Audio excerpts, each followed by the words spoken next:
What's up everyone, my name is Mike, founder of Wintermute AI, and today we're going to learn how to use artificial intelligence for e-commerce brands to not only generate more sales, but also save a ton of time and provide customers with the best possible user experience.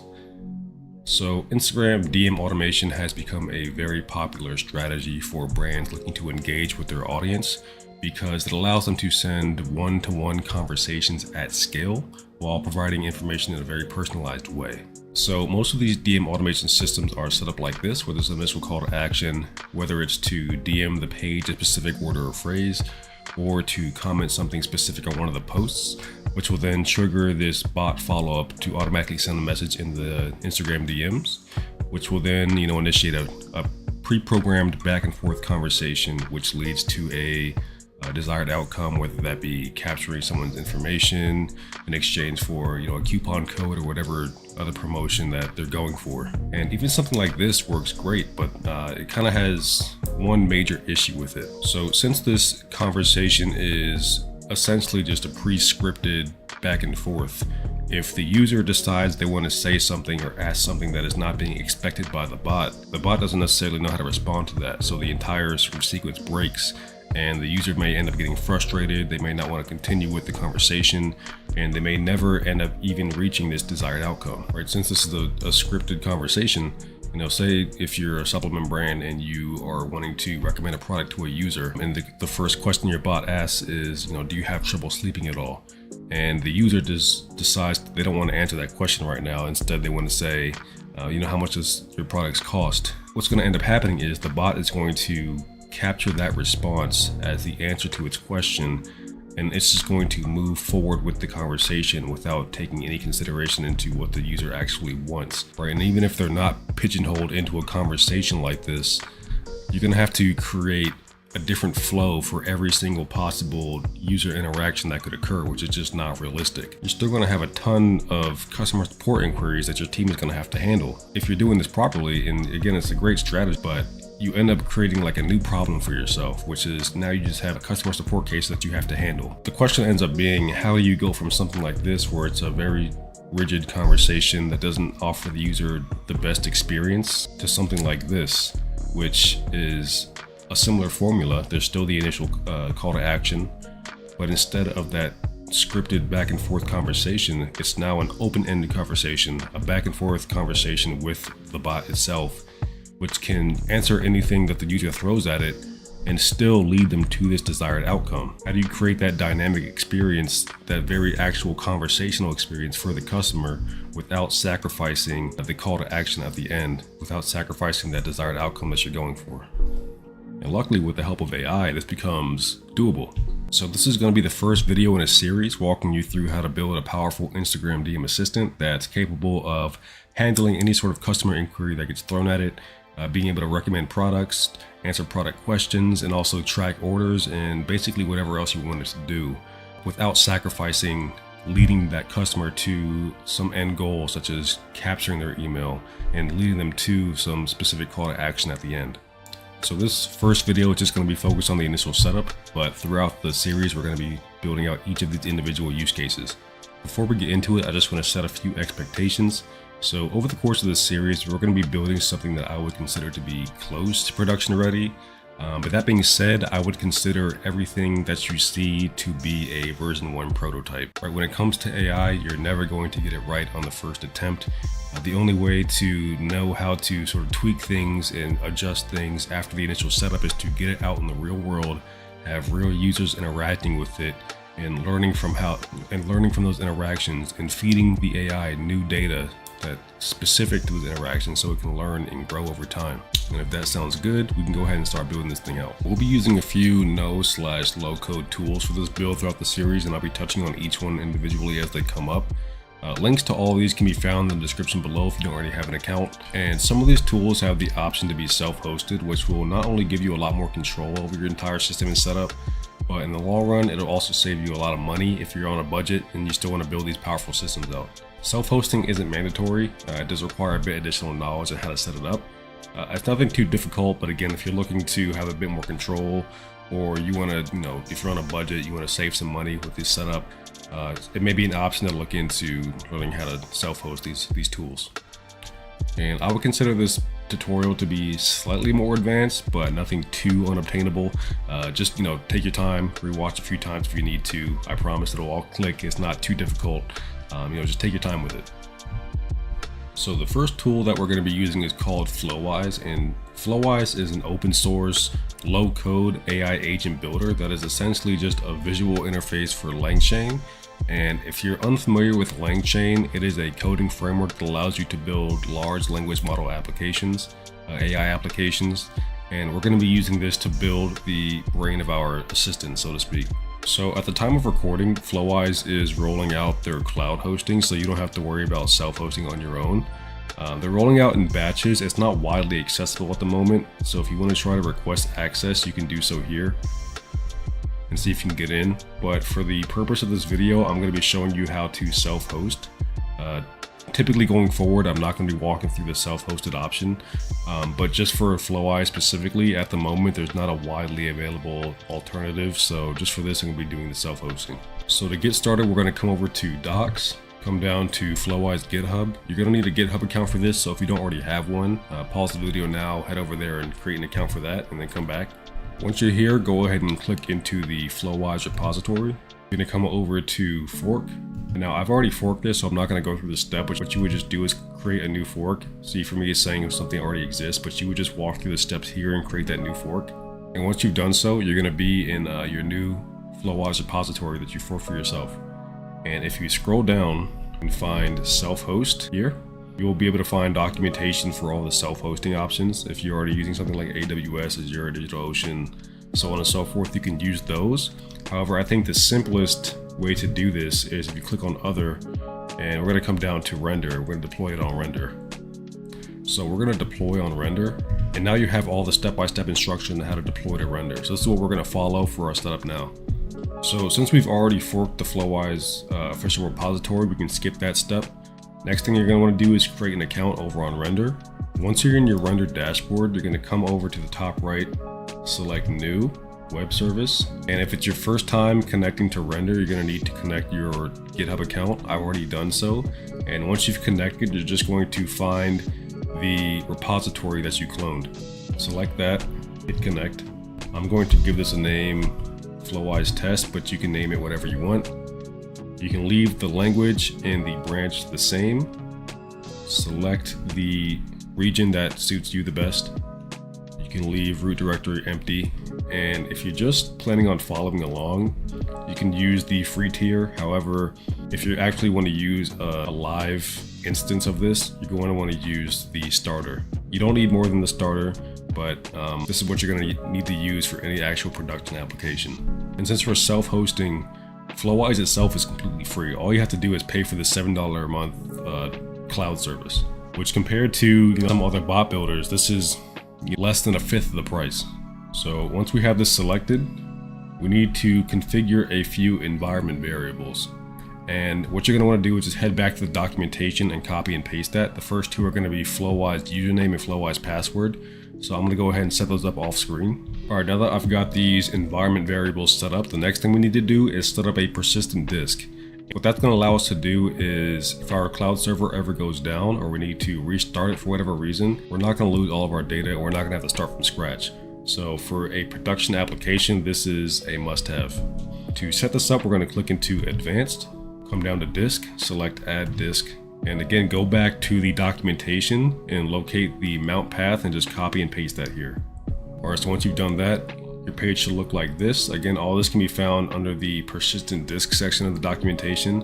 And next, we're going to have to set up a few more environment variables. Again, just go back to the documentation and copy and paste those. I'm going to go ahead and do that again off screen. I'll be back in a second. And once you've configured all of your environment variables, your screen should look similar to mine. Again, all of these can be found inside the persistent disk section of the documentation. And once we've set all this up, the last thing we have to do is just scroll down and select Deploy Web Service. Simple as that. And once you've hit deploy, you'll be taken to a screen that looks just like this. Give it a few minutes to set up, and once it's all done, we'll be able to hop into Flowise. Alright, it's been a few minutes and our service is now live. So the next thing we need to do is make sure that the persistent disk is set up properly. And top left, you can find the link to your Flowise instance here. I'm gonna go ahead and click into this. And you're gonna go ahead and just log in with the username and password you set up previously. And once you're on your Flowise dashboard under chat flows, let's go ahead and just select add new, the plus here. It does not matter what we select, we're just setting up a test. To drag these nodes out, you just click one, drag and drop. I'm just gonna hit save, title this test, save that. Now I'm gonna close this out. I'm gonna come over to manual deploy and select restart service. All right, in a few moments, our server will be back online and we can make sure that we've set up everything properly. And we are back online, so let's see if everything worked out. And we've still got our test here letting us know that everything is configured properly and we don't have to worry about losing our data anytime that we have to take our server offline. And this is important because Flowise is constantly releasing new updates, and every time we want to pull those updates in, we have to restart and redeploy our instance of Flowise. Fortunately, the process of updating it is incredibly easy, so I'm just going to take a few moments and walk you through that process now.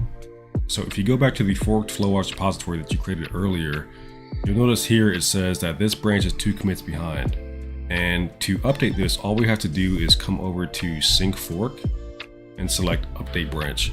All right, now you can see it says this branch is up to date. And if you come back over to render, and we can just click into the dashboard, we can see that our Flowise test is redeploying. And again, we want to make sure that the persistent disk is set up properly so that whenever this redeploy happens, we're not losing all of our data. But that's it, that's how you set up Flowise. And now once this is done deploying, we can go ahead and hop in and actually start building out the assistant. We're now inside of a brand new chat flow within Flowise, and this isn't going to be a in-depth Flowise tutorial. I'm not going to be touching on each individual utility within Flowise. It's going to be more of a follow along as I build out this Instagram assistant for e-commerce. So to go ahead and get started, we're just going to hit this plus sign here. And the first thing we want to do is click on the chains drop down and look for the conversational retrieval QA chain. And just drag and drop this out here onto the dashboard. And you'll notice the first thing we see is an input for a chat model. So we're going to be using OpenAI's GPT-4o Mini for this. The first thing that you need if you don't already have one is an account over on OpenAI. So what you want to do is you want to go to platform.openai.com and just go ahead and sign up, or just log in if you already have an account.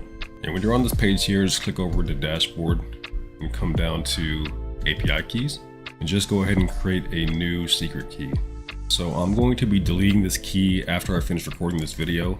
But what you want to make sure that you do is copy this and save it somewhere. Keep it safe because you won't be able to see it again. If you lose this key, you're going to have to recreate a new one and just go through that setup process again. So just make sure you have this somewhere safe that you can easily access it. So now that we have our key, we're going to select this plus sign again.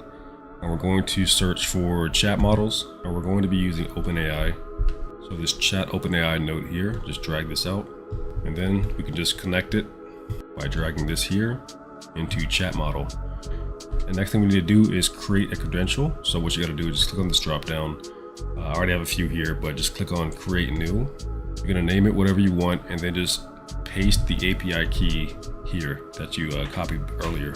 So I'm just going to be using one of my existing credentials. The first thing we want to do is just change the model to GPT-4o Mini, which is what we'll be using for this tutorial. It's OpenAI's latest model, just like GPT-4o, but smaller and incredibly cheap. So the next thing you want to do is look at temperature. This is something that you can tweak depending on what sort of responses you want. The higher the value, the closer to 1 it is, the more creative the responses will be. For this tutorial, I'm just going to set it to 0.7.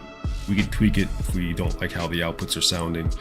If you want something that's more strict towards the instructions that you give the AI, you want to lower the temperature. So it's something you just have to play with and find what sort of works for you.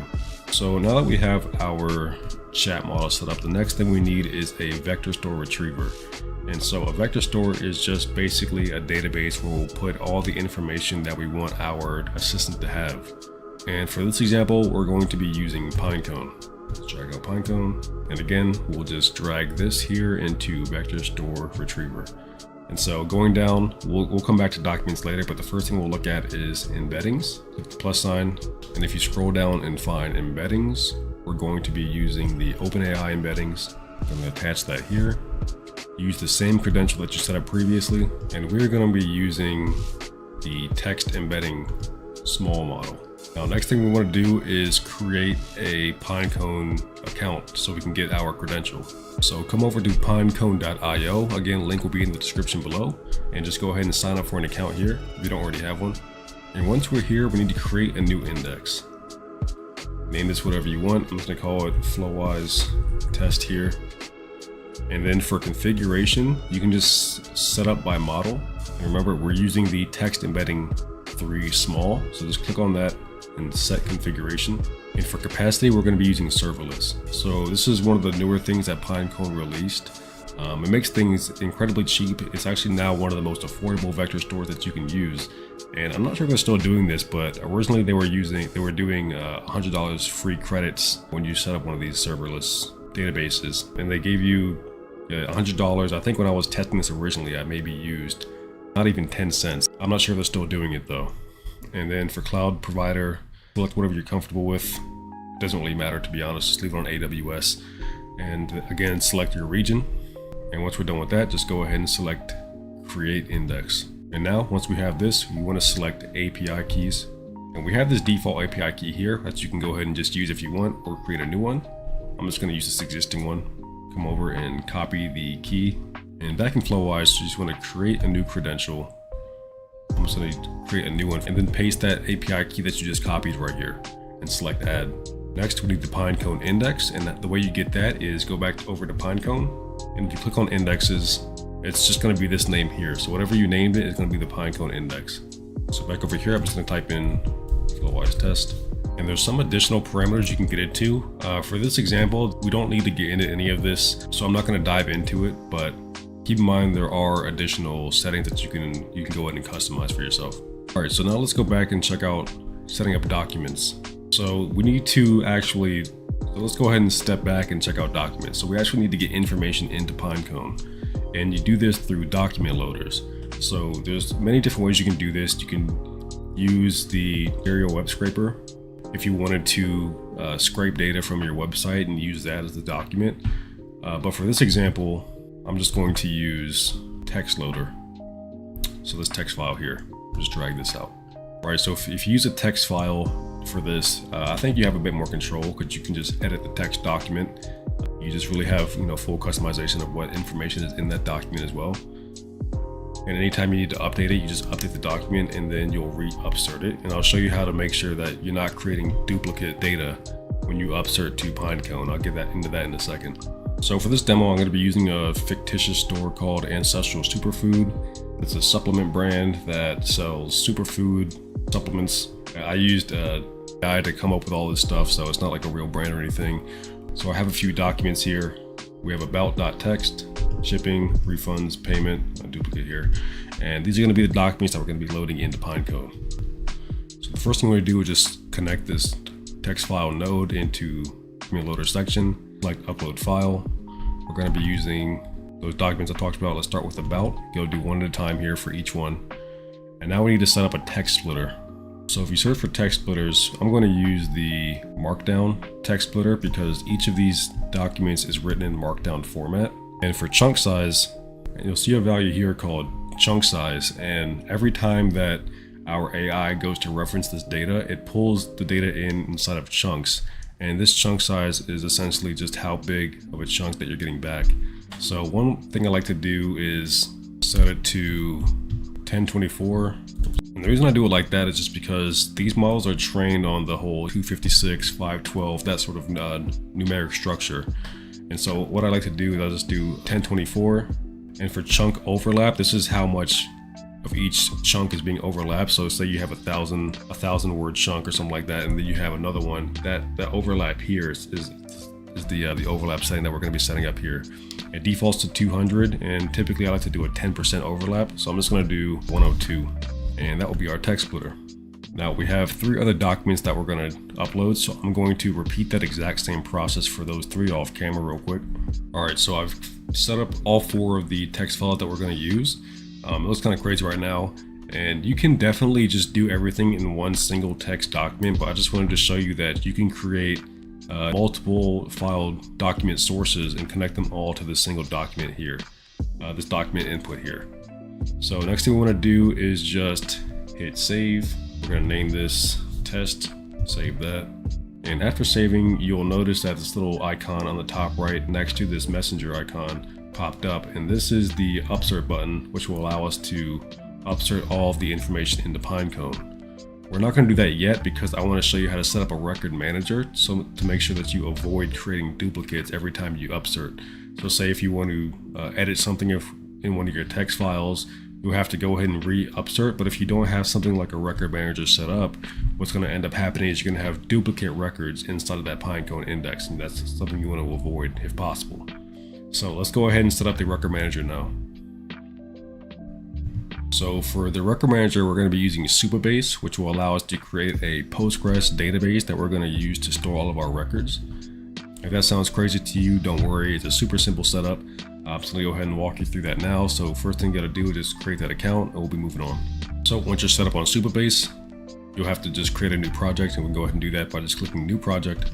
So once you're over on Supabase and you have your account set up, you've got your organization, you've done all the onboarding there, you just want to go ahead and create a new project. I'm going to use this existing organization. Project name will be just Flowise Test. And then just go ahead and create a password for your account.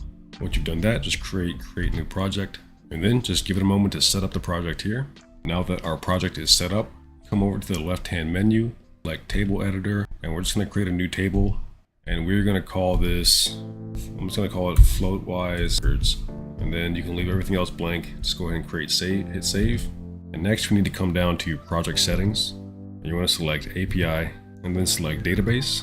And these are going to be all the parameters that we're going to need to create our credential over on Flowise.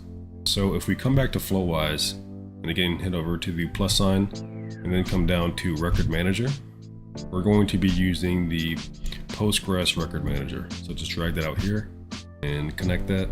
And now we need to create a credential. So just hit the drop down, create a new credential, name it whatever you want, and then we'll need to get the user and the password parameter over on Supabase. So the user parameter can be found here. You're just going to go ahead and copy that and then head back over to Flowise, post that in here. And then the password is the same password that you use to set up the project. And once you have all that typed in, just go ahead and select add. Next thing you need to do is grab the host. So back over on Supabase, the host can be found here. I'm just going to go ahead and copy this, post that over on Flowise. Now we need the database parameter. Again, come back over to Supabase. So just copy that, come back over to Flowise, paste that in here. Last thing we need is the port. Copy that port here, come back over to Flowise, and we just paste that in. Now there is some additional parameters we're going to go ahead and set up. So click on additional parameters. And remember, we already created a table name. So we're going to be using that exact same table that we already set up. And then the only other thing that we really need to look at right now is the cleanup method. So you can read about each of these individual ones here, but the one we're going to use is we're going to use full. So what full does is every time that you upsert after the initial upsert, it's going to basically wipe the slate clean and upsert with whatever you have here, right? So if you have a bunch of documents, initial upsert, and you want to change one, you have to make sure that every time you upsert, you have every single document node attached.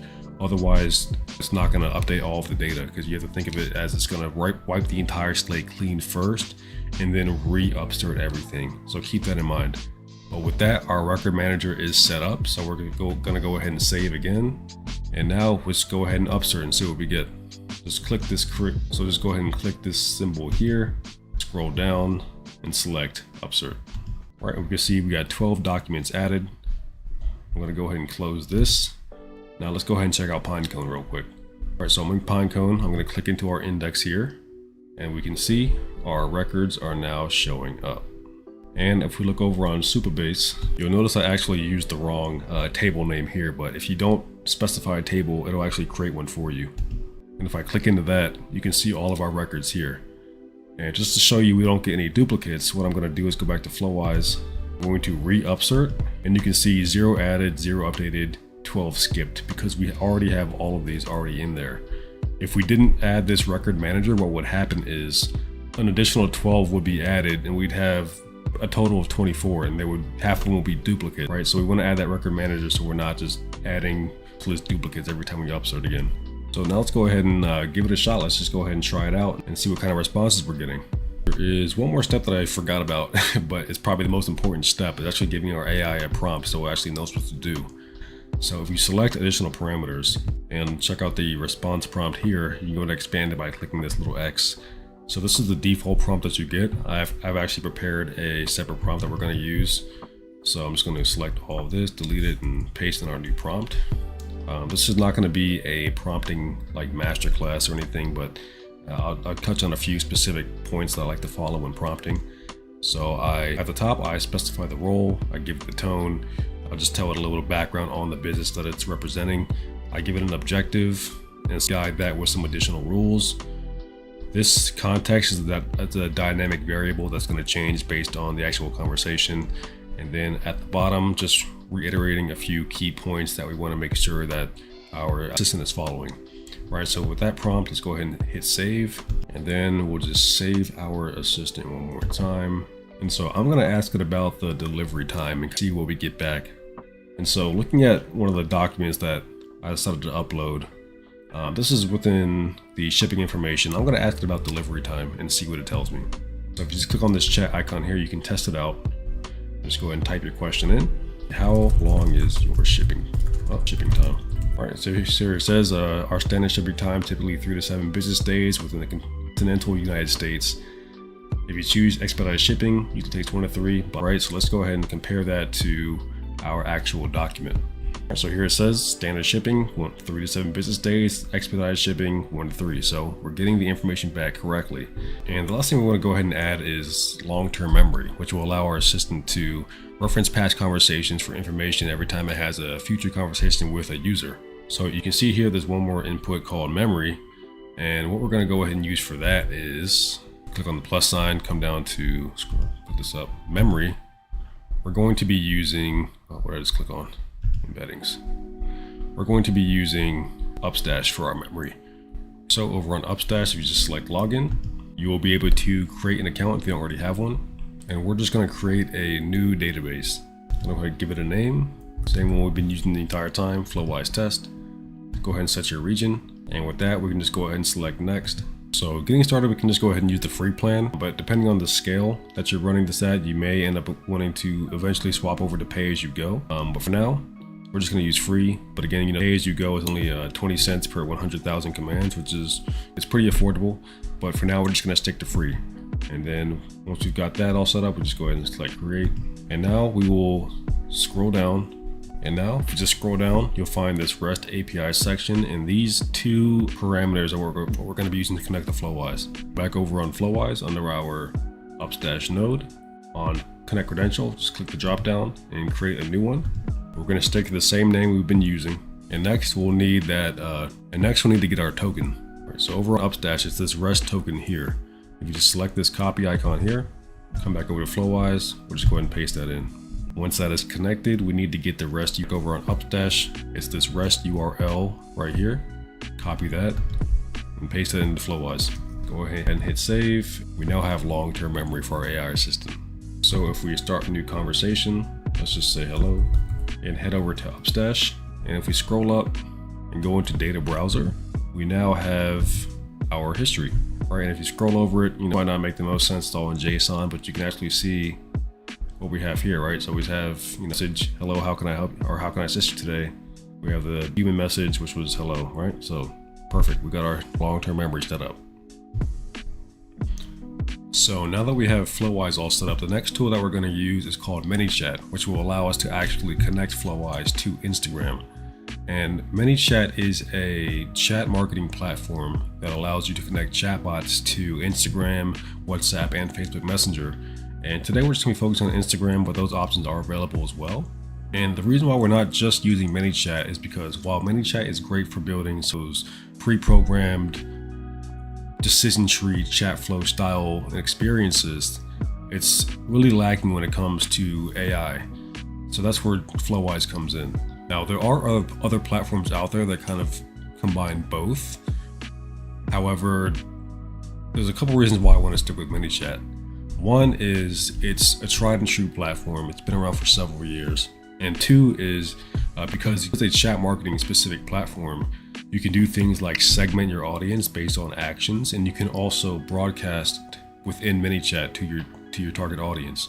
So while there's other platforms that are really good at building AI assistants that connect to Instagram, they don't have those chat marketing features that I'm also looking for as well. So go ahead and create an account. Once you've created an account, the next thing you want to do with inside of your dashboard is you're going to want to go to settings, and we're going to want to connect our Instagram account.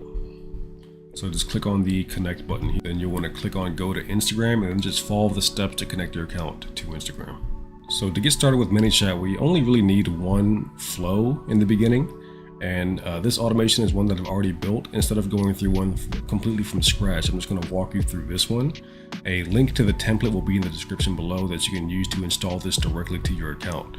So let's go ahead and take a look at this here. And this will be our Instagram default reply.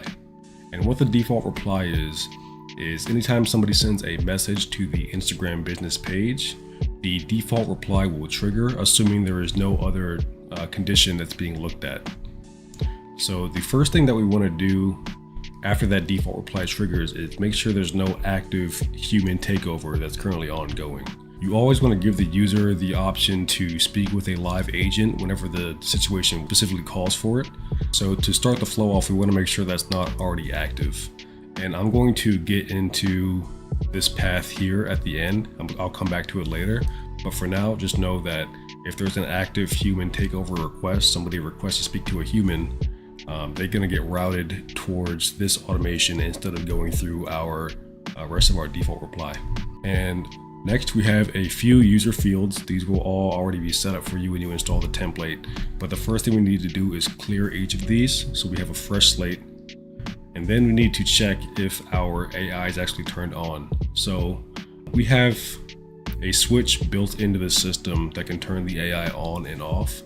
And by default, we typically want it to be on. However, in an instance such as a human takeover, we want to make sure the AI is off so it's not interfering with that conversation. So the way we check this is we first make sure that we look for whether or not it actually has a value. So if it's a brand new user, there's going to be no value set here.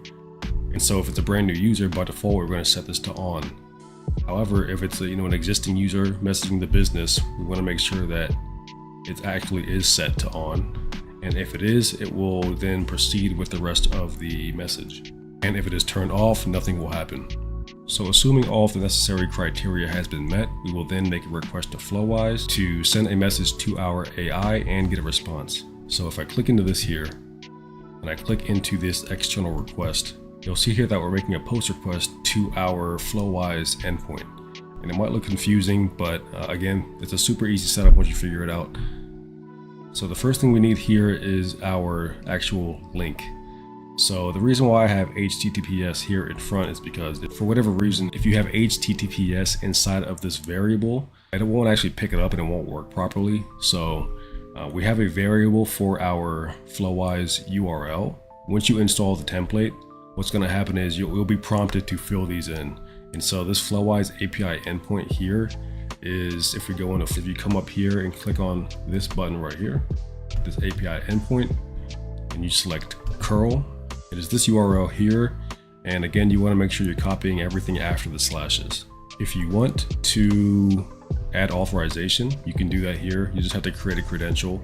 And then anytime you query this endpoint, you have to make sure that that credential is added. For this example, I'm just going to leave it set to no authorization. And when you are installing the template, this is going to be your API endpoint variable here. So I realize I do have authorization set. You don't have to do this if you don't want. If you don't want to use authorization, you can just delete this here. However, if you do, if you come back over to Flowise, you click this no authorization drop down, you just have to add a new key, create a key, name it, we'll say test, and then just copy that key, and then that will be your Flowise API key that you will fill in when you are installing the template. Right, so there's nothing you have to change here. Again, these are just things you need to fill in while you're installing. However, there is one thing I also want to show you as well. So these are two more variables. You don't actually have to fill these in. These are going to be pulled from the actual interaction that we're having. And there's two parameters we want to pass. We want to pass the question, and we want to also pass override config. So the question is basically whatever the user inquiry is, whatever message that the user sends is going to be saved to this variable user inquiry to be passed to Flowise. And this override config parameter here with the session ID, we're sending the contact ID, the Manychat contact ID to Flowise to save as a session ID, right? And the session ID basically allows our AI to identify a specific user instance, and so every time a conversation is being started, it's not starting a new instance, and that's kind of where the long-term memory that we set up comes into play. So every time a user interacts with our AI, it's being passed this contact ID from Manychat, so the AI actually knows who is speaking to it at each given moment. So there's no additional setup we need to do here. I'll just click save to be safe, and we can move on. Now, after making the request to Flowise, we have to make sure that there's actually a response. So if there is a response, we're just going to return that response to the user. And if not, we will send it down a path that just says, uh-oh, something went wrong, because there's some sort of error, and we will notify the admin of the system that there is something that's gone wrong and needs to be fixed. So that is really the entire default reply. It's nothing too crazy. But before I demonstrate what this actually looks like, I want to go back and take a look at the entire human takeover sequence that we have set. And now before I go into this waiting for assistance automation, I want to show you the human takeover flow that we have built out. So this is the automation that we have built anytime a user specifically asks to speak with a human, right? So the trigger is anytime a user sends a message, and I'll click into this right here. So Manychat has built-in AI to detect intent, and we can use that to prompt it. So basically we're saying person explicitly asked to speak with a human. Now, whenever you're using this AI intent feature, you want to make sure that you're passing as much context as possible. You can do multiple of these prompts here. So if you're not getting the right output that you want, make sure you're checking each of these prompts and adding ones that may fill some sort of communication gap, and making sure that the AI is understanding properly and routing to this flow specifically. This is not just for this flow, but any sort of flow that you want to build out, that you want to use AI to recognize intent and send them down a specific path. So in this instance, we're checking to see if somebody specifically asks to speak with a human, right? So in that case, the default reply will not trigger, and instead it will go down this path. And again, we check to see if somebody is already being tagged as needing assistance. And if they are, then we just send them back to that exact same waiting for assistance flow. That way someone doesn't just spam the bot with, hey, I need help, hey, I need help. We'll just, keep routing them to this waiting for assistance flow. And if it's their first time making this request, we will set AI to off or turn it to no. That way the AI is not interfering with the back and forth actual human conversation going on. We will notify the team that somebody needs assistance.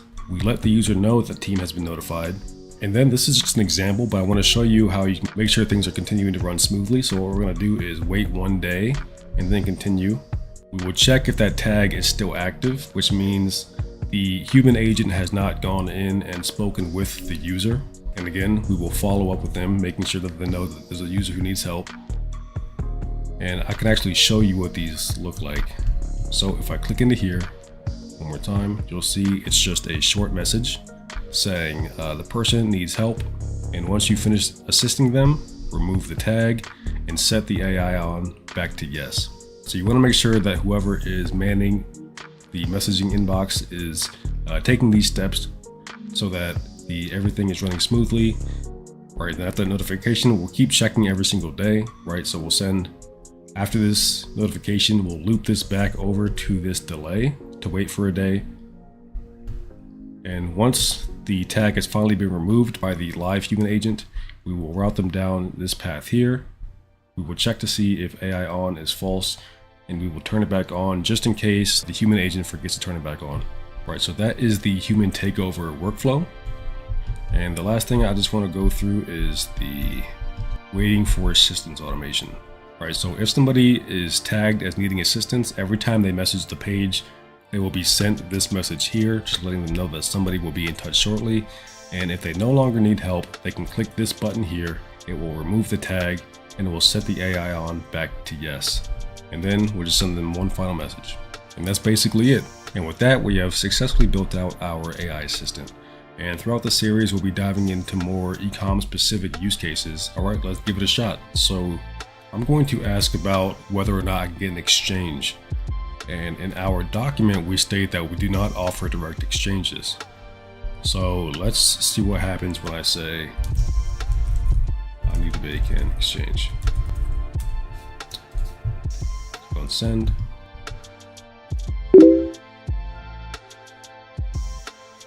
And just like that, we have gotten the response that we are looking for.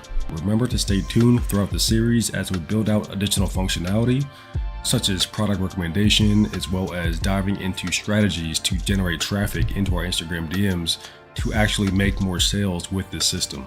If you are an e-commerce brand who would like to have something like this built out for yourself, or you're a marketing agency and you would like to offer something like this to your clients, you can feel free to reach out to me. Contact information will be in the description below, and I would love to talk with you guys. Other than that, thank you for watching this video. I hope you found it helpful, and we'll be back soon as we build out more functionality on top of what we built here today. So until then, take care.